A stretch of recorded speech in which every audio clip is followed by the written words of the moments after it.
నమస్తే. ఇన్నాళ్ళు నన్ను సపోర్ట్ చేస్తూ, ఎంకరేజ్ చేస్తూ మీ ప్రేమని నాకు అందిస్తున్న ప్రతి ఒక్కరికి కృతజ్ఞతలు.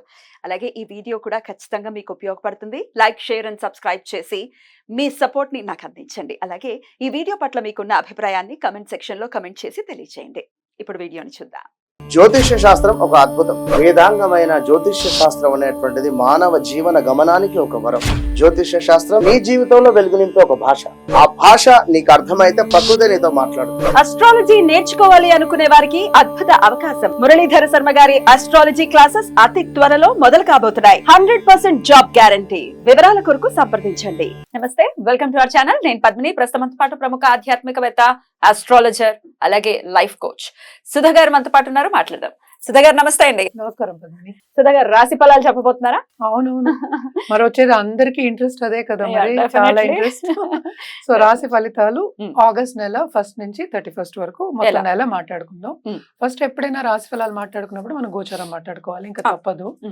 సో మనకి తెలుసు, ఇప్పుడు రాహు ఏమో మనకి మీనంలో ఉన్నారు, ఇప్పుడు మేషంలో ఏమి ప్లానెట్స్ లేవు. మళ్ళీ ఏమో వృషభంలో జూపిటర్, మార్స్. అంటే ఏంటంటే ఈ రాశికి అధిపతి కూడా ఇక్కడ మనకి వృషభంలో ఉన్నారు. మళ్ళా మిథునంలో ఏం లేరు. సన్ ఏమో ఇక్కడ మనకి కర్కాటకంలో ఉన్నారు. సో ఆయన ఏంటంటే దిగుతున్నారు 16th, ఇక్కడ రాసా అందుకనే డేట్ 16th కి దిగుతున్నారు అనమాట సింహానికి. సో ఆ గోచారము మెయిన్ గోచారం మళ్ళాను. ఇంకా ఏంటంటే మనకి సింహంలో మెర్కురీ, వీనస్ ఉన్నారు. మళ్ళీ ఇంకో మోస్ట్ ఇంపార్టెంట్ ఏంటంటే మెర్కురీ రిట్రోగ్రేడ్ అవుతున్నాడు అనమాట 5th ఆగస్ట్ నుంచి, 5th 6th around that time. మళ్ళీ ఆయన రిట్రోగ్రేడ్ అయ్యి కర్కాటకానికి వెళ్తున్నారు ఈ మంత్, అంటే ఆగస్ట్ నెల ఆఖరికి. వక్రగతి ఉంది అండ్ వెళ్ళడం కూడా కర్కాటకానికి వెళ్తున్నారు. అదే. సో నెక్స్ట్ మనకేమో కన్యలో మనకి కేతు ఉన్నారు అనమాట. మనకు ఆల్రెడీ తెలుసు శని రిట్రోగ్రేడ్ అయ్యారు జూన్ 30th నుంచి, అంటే జూలై నుంచి రిట్రోగ్రేషన్ లో ఉన్నారు అనమాట. నవంబర్ 15th వరకు రిట్రోగ్రేషన్. సో ఇవి పరిస్థితి అనమాట, ఇలా ఉంది ఈ పరిస్థితి. ఈ ప్లానెటరీ పొజిషన్ బట్టి మన గోచార రీత్యా మనం మాట్లాడుకోవాలి. ఇంకోటి మోస్ట్ ఇంపార్టెంట్ ఏంటంటే మనకి ఎప్పటికైనా నీచ గ్రహాలు, అంటే ఏంటంటే కొంచెం ఉగ్ర గ్రహాలు అయినా సరే 3, 6, 11 పొజిషన్ లో బాగుంటుంది అంటాం. శుభగ్రహాలు అయితే మనకేమో 1, 5, 9, 11 ఇలాంటి వాటిలో బాగుంటుంది అని చెప్తుంటాం. ఎక్కడి నుంచి, మీ రాశి దగ్గర నుంచి గోచార రీత్యగా ఇది జనరల్ గా చెప్పడం అనేది జరుగుతుంది. ఎందుకంటే మనం జూపిటర్ కి చూసుకోవచ్చు, అంటే గురువుకి చూసుకోవచ్చు, శనికి చూసుకోవచ్చు, రాహుకి చూసుకోవచ్చు. మిగతావన్నీ చిన్న గ్రహాలు. చిన్న గ్రహాలు అంటే ఒక నెలకి మారుతూనే ఉంటాయి కదా. సో ఇవన్నీ చూసుకున్నప్పుడు ఏంటి, ఎక్కువ మనం కాన్సన్ట్రేట్ చేసేది మెర్కురీ, వీనస్ అంత కాన్సన్ట్రేట్ చేయము. మిగతా పెద్ద గ్రహాల మీద కాన్సన్ట్రేట్ చేస్తాం. అంటే రాహు, జూపిటర్, మళ్ళా శని. మోస్ట్ రాహు ఉంటే మరి కేతు, అంతే కదా, రెండు ఆపోజిట్ కదా. ఆపోజిట్ కనుక తప్పక అవి చూసుకోవాలి. ఎందుకంటే 1.5 years ఉంటుంది. ఇవన్నీ ఏంటంటే మనం జనరల్ గా మాట్లాడుకుంటున్నాం. ఎప్పటికైనా సరే మనం జాతక రీత్యా వాళ్ళకి ఇది జనరల్ సొల్యూషన్స్ కూడా మనం చెప్పేది. ఇప్పుడు జాతక రీత్యా జాతకం చూపించుకున్న తర్వాత ఒక సొల్యూషన్ ఇవ్వడం కానీ, కరెక్ట్ సొల్యూషన్ అని చెప్పేది ఇవ్వడం అనేది జరుగుతుంది. అలాగే ఒక జాతిరత్నం కూడా. ఇప్పుడు దీన్ని బట్టి మనం జనరల్ గా జాతిరత్నం చెప్తాం, కానీ జాతక రీత్యా ఇంకా చాలా ఉంటాయి. మనం దశ విశేషాల గురించి కూడా మాట్లాడున్నాము. అలాగే లగ్నం వస్తుంది. సో లగ్నం రీత్యా ఇదేంటంటే మూన్ పట్టి, అంటే ఏంటంటే మనకి గోచారం చంద్రుడిని పట్టి, రాశిని పట్టి మనం మాట్లాడుకుంటున్నాం. అందుకనే రాశి ఫలితాలు అన్నాం. సో ఆ ఫలితాలు కొంచెం జనరల్ గా ఉంటాయి. సో ఎవరికైనా కావాలి అంటే తప్పక జాతకం అనేది పరిశీలించుకోవాలి. అది పరిశీలించుకోవాలంటే కింద స్క్రోల్ అయ్యే డెఫినెట్ గా చెప్పడం జరుగుతుంది. అండ్ ఆల్సో ఏంటంటే ఎప్పుడు అపాయింట్మెంట్ సెట్ చేయడం అవన్నీ కూడా జరుగుతుంది. అపాయింట్మెంట్ అనేది తీసుకోండి. రైట్, తప్పకుండా రాశి ఫలితాలు ఒకసారి చూసుకుందాం. మేష రాశి నుంచి మొదలుకొని మీన రాశి వరకు ఈ ఆగస్ట్ రాశి ఫలాలు ఎలా ఉన్నాయో ఇప్పుడు డాక్టర్ సుధా గారి ప్రెడిక్షన్స్ లో తెలుసుకుందాం. కర్కాటక రాశి వారికి ఆగస్ట్ నెల ఎలా ఉండబోతుంది సుధా గారు? సరే, పొజిషన్స్ మళ్ళీ చూద్దాం ఒకసారి. మనం చూసామంటే కర్కాటక రాశిలో 2nd లార్డ్ ఉన్నారు. అంటే ఏంటంటే సూర్యుడు ఉన్నారు. సో కెరియర్ లో షైన్ అయ్యే ఛాన్సెస్ ఎక్కువ కనిపిస్తున్నాయి. అలాగే ఆర్థికంగా కూడా ముందుకెళ్లే ఛాన్సెస్ చాలా బాగున్నాయి. అవుట్కమ్ చాలా బాగుంది. Financial situation especially first half of this month, అందుకనే ఇక్కడ వేసాను చూడు, first half of this month. ఇక్కడ మళ్ళీ మనం మాట్లాడుకోవాల్సిందంటే అష్టమ శని. అష్టమ శని రిట్రోగ్రేషన్ అంటే ఏంటి, హెల్త్ పరంగా చాలా సెన్సిటివ్ అయిపోతారు.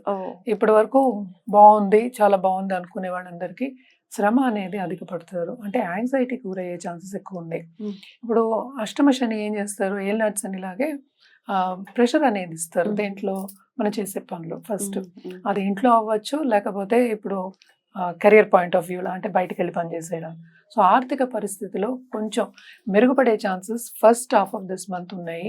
ఇన్వెస్ట్మెంట్స్ చేసుకోవాలంటే కూడా first half of this month చేసుకోవచ్చు.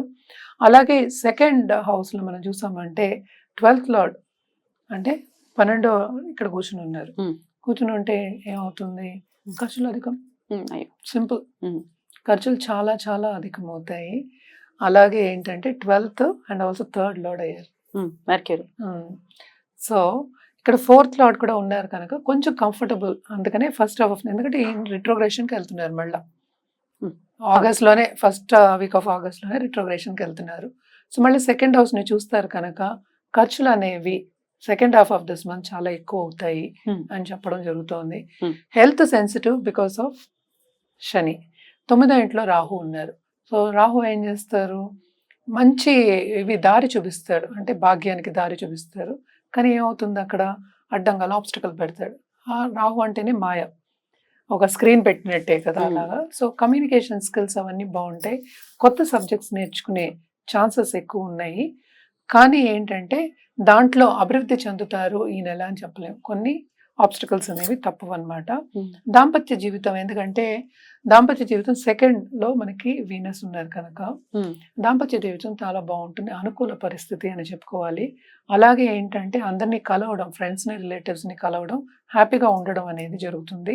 కానీ అందరూ సపోర్ట్ చేస్తారు వీళ్ళకి అని చెప్పలేం, అంటే వాళ్ళకి ఎదురు ఆర్గ్యుమెంట్స్ వచ్చే ఛాన్సెస్ కూడా ఎక్కువ కనిపిస్తున్నాయి అనమాట. సో బిజినెస్ పీపుల్కి ఎస్పెషల్లీ మనం మాట్లాడాలి అంటే ట్రేడర్స్ అంటాం మనం. ట్రేడర్స్కి first half of this month చాలా బాగుంటుంది, సెకండ్ హాఫ్ ఆఫ్ మంత్ ఏమో కొంచెం ఇబ్బందులు పడే ఛాన్సెస్ ఎక్కువ కనిపిస్తున్నాయి.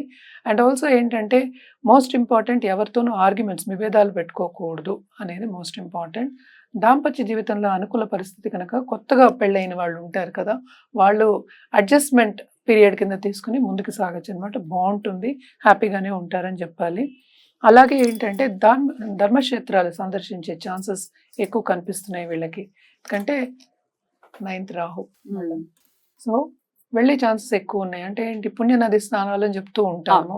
సో అవి కొన్ని ఛాన్సెస్ ఉంటాయి అన్నమాట వీళ్ళకి. నెలంతా నెల పొడుగా అని మనం చెప్పలేము, కానీ వెళ్ళి వచ్చే ఛాన్సెస్ ఎక్కువ కనిపిస్తున్నాయి అన్నమాట. అలాగే పిల్లలు కూడా, ఎందుకంటే మెర్క్యూరీ వీనస్ కలిసి ఉన్నారు అక్కడ. సో పిల్లలది కూడా బాగానే ఉంటుంది. మదర్ హెల్త్ కూడా మెరుగుపడే ఛాన్సెస్ ఎక్కువ కనిపిస్తున్నాయి అన్నమాట. కానీ ఖర్చులు మాత్రం తప్పు, అధిక ఖర్చులు. ఫైనాన్షియల్ ప్లానింగ్ వీళ్ళు తప్పక చేసుకోవాలి, పరిహారాలు వీళ్ళు తప్పక చేసుకోవాలి, పాటించాలి. హెల్త్ ఒకసారి, హెల్త్ అది చాలా సెన్సిటివ్, చాలా సెన్సిటివ్ ఉంటుందని చెప్పాను కదా. అదేంటంటే second half of this month కొంచెం దిగితే కనుక కొంచెం బెటర్, ఎందుకంటే హాట్ ఫ్లషెస్ కానీ లేకపోతే ఇలాంటివన్నీ ఎక్కువ ఉంటాయి, సడన్ గా హీట్ రావడం కానీ, ఎందుకంటే సన్ కూడానే ఉన్నారు కదా. సో సడన్ ఇన్ఫెక్షన్స్ రావడం కానీ, అలా స్కిన్ ప్రాబ్లమ్స్ రావడం కానీ, ఐ ప్రాబ్లమ్స్ రావడం కానీ, ఇది జాతక రీత్యా మళ్ళీ చూడవలసిందే, మనం జనరల్ గా మాట్లాడుకుంటున్నాం. మరి ఏం చేసుకోవాలండి, పరిహారాలు ఏం చేసుకోవాలి ఫర్ ద పీస్ఫుల్ టైం? తప్పక ఏంటంటే విష్ణుమూర్తికి మన లక్ష్మీదేవికి అది చెప్పుకుంటూ వస్తున్నాం, శ్రావణ కూడా వస్తుంది కనుక చేసుకోవచ్చు. అలాగే ఏంటంటే శివపార్వతులు దంపతులకి పూజ చేయడం, ఎందుకంటే అనుకూల పరిస్థితి అన్నాను కదా, పూజ చేయడం అనేది మంచిది. అలాగే ఒక సుమంగళికి పిలిచి మనం మంగళవారం కానీ శుక్రవారం కానీ వాయనం ఇవ్వడం అనేది మంచిది అనమాట. అలాగే బ్రాహ్మణులకు కూడా, ఎందుకంటే మనం చూసామంటే ఎక్కడున్నారు, 11th ప్లేస్ జూపిటర్ ఉన్నారు. వాయనం ఇవ్వడం అంటే బ్రాహ్మణులకి దానం ఇవ్వడం అనేది ఎక్స్ట్రీమ్లీ ఇంపార్టెంట్ అన్నమాట, చాలా మంచి జరుగుతుంది అది. అలాగే ఏంటంటే మనకి స్టూడెంట్స్ అంటే చదువుకోలేని స్టూడెంట్స్ కూడా మనం హెల్ప్ చేస్తే ఎస్పెషలీ ఎక్స్ట్రీమ్లీ బాగుంటుంది. లాంగ్ టర్మ్ లో ఏంటంటే ఇవన్నీ బ్లెస్సింగ్స్ కింద ఉంటాయి అన్నమాట, తప్పక చేస్తే బాగుంటుంది. బ్యూటిఫుల్ అండి, చాలా అద్భుతంగా వివరించారు. ఖచ్చితంగా చెప్పినటువంటి జాగ్రత్తలు వహిస్తూ అలాగే పరిహారాలు కూడా ఖచ్చితంగా చేసుకుంటూ కర్కాటక రాశి వారికి ఈ మంత్ అంతా చాలా ఆనందకరంగా గడవాలని మనస్ఫూర్తిగా కోరుకుంటూ ఇక నెక్స్ట్ ఎపిసోడ్ లో సింహరాశి గురించి మాట్లాడుకుందాం. థ్యాంక్ యూ సో మచ్ అండి, నమస్తే.